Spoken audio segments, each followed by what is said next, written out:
Are you sitting with thousands of hours of B-roll content and telling yourself, I'll start posting tomorrow? Are you in your head worried about your friends and family, thinking you're cringe for choosing to be visible? Are you chasing trends instead of building influence? Welcome to the Visibility Standard, where the visionaries of today are changing the rules of their industries and letting their voice be heard. I'm your host, Jazzmyn, and we are setting the standard.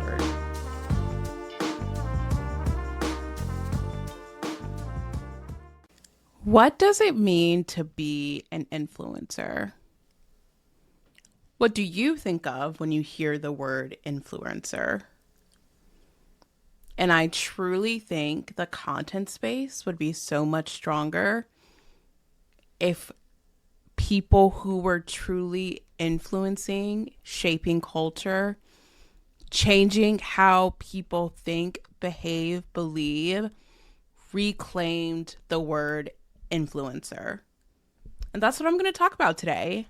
I'm Jazzmyn, the host of the Visibility Standard, therapist, podcast host, visibility strategist for healers, creatives, those who are willing to step up, show up in their fields, and be a voice of their focus, of their energy.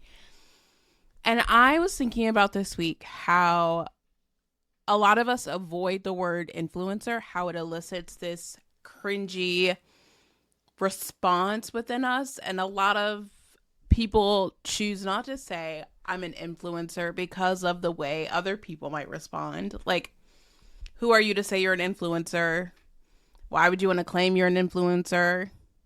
Most of that energy is jealousy, wishing that they had the confidence to show up, to speak up, to shift the way people think about their profession, their work. But unfortunately, we have equated influencer culture to following. So somebody with 50 followers couldn't possibly be an influencer because they don't have 100,000 followers. But follower counts don't necessarily reflect a person's reach.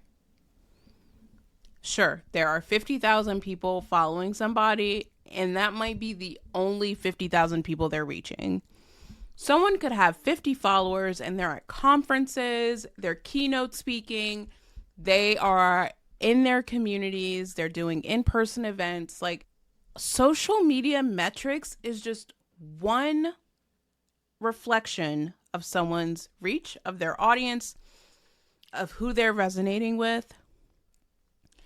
But I wonder what the content space would look like if more people felt confident enough to claim the word influencer.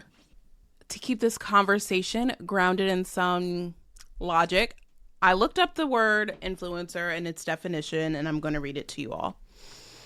Something that has influence has the power to change or affect the meaning of something else, whether it's an idea, a word, a situation, or someone's beliefs and actions. I am sure that you can think of 5 people online who don't have a large following, who maybe aren't posting all the time, who have influence over your behavior, of how you think, of how you show up. Any one of those things. Hell, my supervisor's an influencer. By that definition, she is my biggest influencer. She's iconic. Love you, if you're listening to this. But there are so many people in your orbits who are already influencing you, who have more influence over you than the Alex Earls of the world. But we get so caught up in vanity metrics that we forget that what we're creating, what we are putting out there, has influence on how people think of our work or our profession or any of one of those things, or how they see us. We do not know what influences someone's behavior. We do not know if what we said last week on a podcast, what we shared in our short form content, resonated with somebody enough to start making content, to create the newsletter, to build the offer. We have no clue who we have influenced. When you are choosing to show up, when you are choosing to use your voice to influence folks to imagine their worlds differently, to imagine their self-care differently, to reconsider their behavior in relationships, you are working to build influence in people's lives. There are so many of us who are already embodying what it means to be an influencer, but we think our numbers do not reflect that title of being an influencer. I think that 2020 really shaped how we think about influencers. A lot of folks who were jumping on the really big dance trends, and we saw the Hype House, we saw all of these folks who had the access, the ability to create content 24/7 and create and build a brand and get the sponsorships and travel and collaborate with people. That is one way to be an influencer. They have influenced people to make content. Honestly, they influence people to be more creative.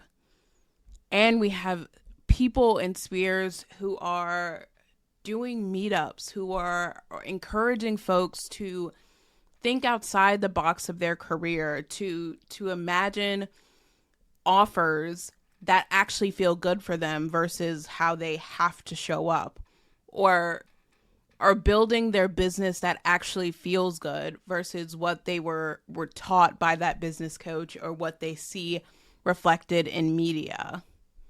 Those people are also influencing how people think. And you are probably listening to this and you are probably someone who is doing something completely different than what you were taught. I hope that you're sharing it. I hope that you are letting people see it, because that will influence people. There's so many content creators who are influencing how people imagine their content, imagine their work, imagine what is possible for them in their career. We get so caught up in trying to mirror what other people are doing that our originality is what people are going to be looking for. Copy and paste. There's so many folks doing the same beige, static content, or the same like aesthetic where it's that like black and white and really mysterious and clean girl aesthetic. You don't have to do that. If that's not you, I actually encourage you to do whatever your heart desires. I even think about it with interior design too. Like, we all want the clean, like minimalist kitchen. What if more of us who wanted like the shaggy blue rug with the very patterned wallpaper, what if more of us decorated our houses that way? What if more of us created content simply from a place of creativity, from a place of influencing the people that we are going to influence, to have an impact on the people that we're meant to reach, rather than trying to fit into a mold that is unsustainable? Because I hear all the time, I'm getting really burnt out with my content. I'm getting really tired of making content. You're probably trying to be somebody that you are not. You are most likely trying to emulate somebody that you have seen that you perceive as successful. You're trying to mirror that into your content, and you're tired because it's not in alignment with who you are or where you are. And it's hard. It is so hard to not look at people who are miles in front of us and think, okay, if I do what they're doing, then maybe I'll get closer. Sustaining an audience is not about trends or virality or metrics. Sustaining an audience comes to storytelling, building resonance, consistency, getting people wanting to continue coming back. Couple hot takes here and there. The rage bait, clickbait content. I'm going to talk about that in another episode. Sure, it's going to give you really big numbers in like a short amount of time, maybe. But is that your brand? Is clickbait really like your brand? When I decided to grow beyond the therapy room, I knew I needed systems that could keep up. Enter Jane App, the practice management platform that has my back. From online booking to charting to payments, Jane keeps everything streamlined so I can show up for my clients and create content, build my brand, and run my business with confidence. If you're ready to level up your practice, head to jane.app and use code JAZZ1MO for a 1-month grace period. I think we have gotten to a place where we are chasing virality so much that we have forgotten the process of building. We're in a society where where things can happen instantaneously, where we want to wake up the next day and be a household name, a success. That comes with work. That comes with consistently showing up on good days, bad days, neutral days.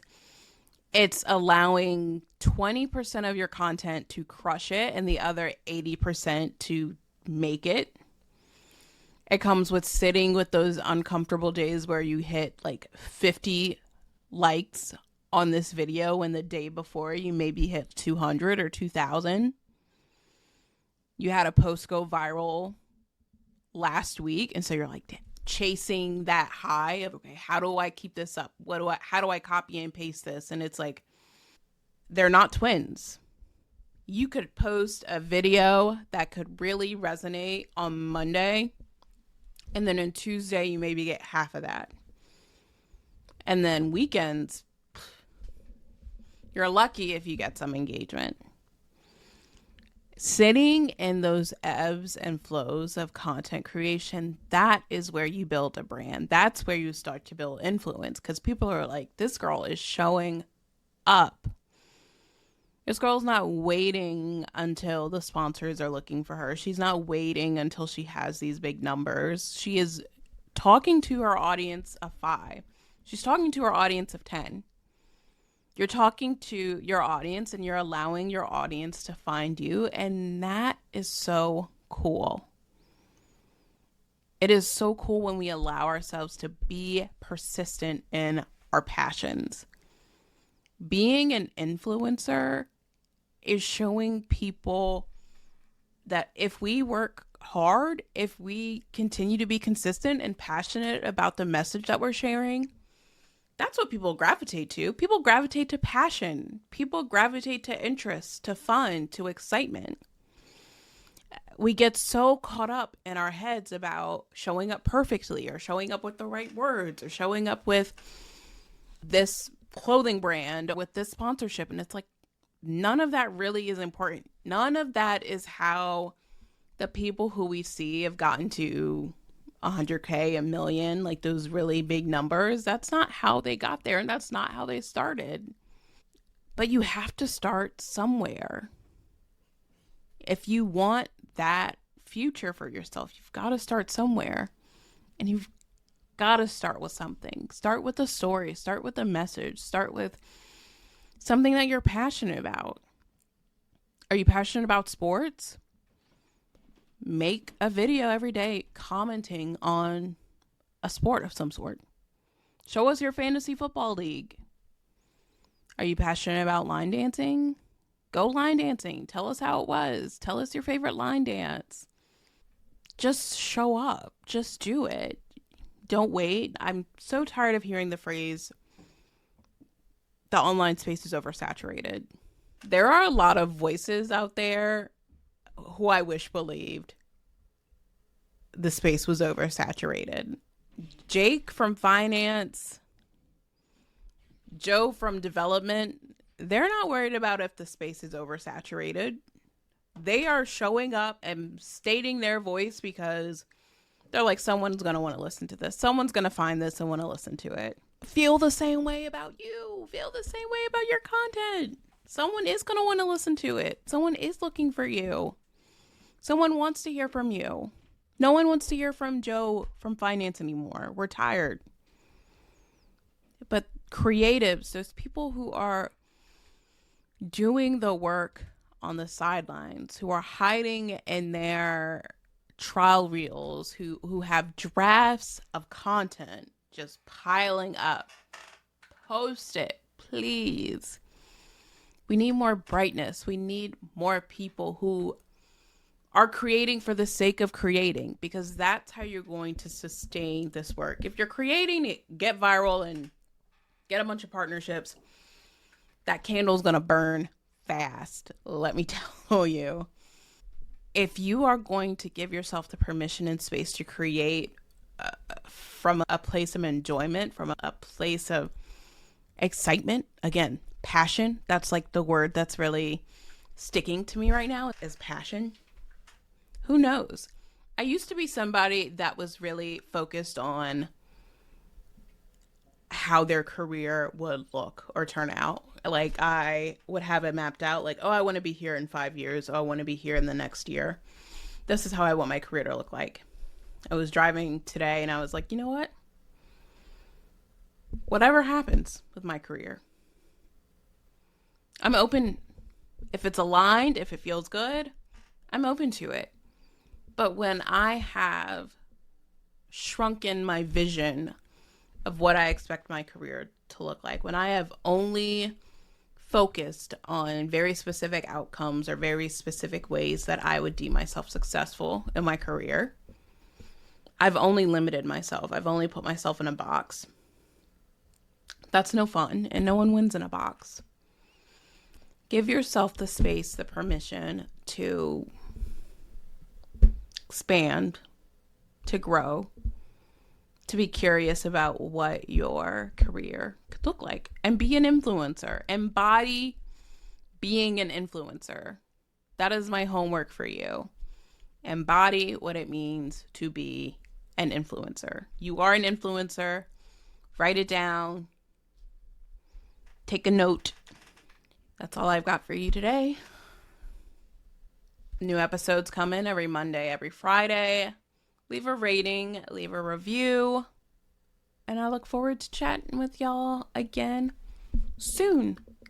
Peace.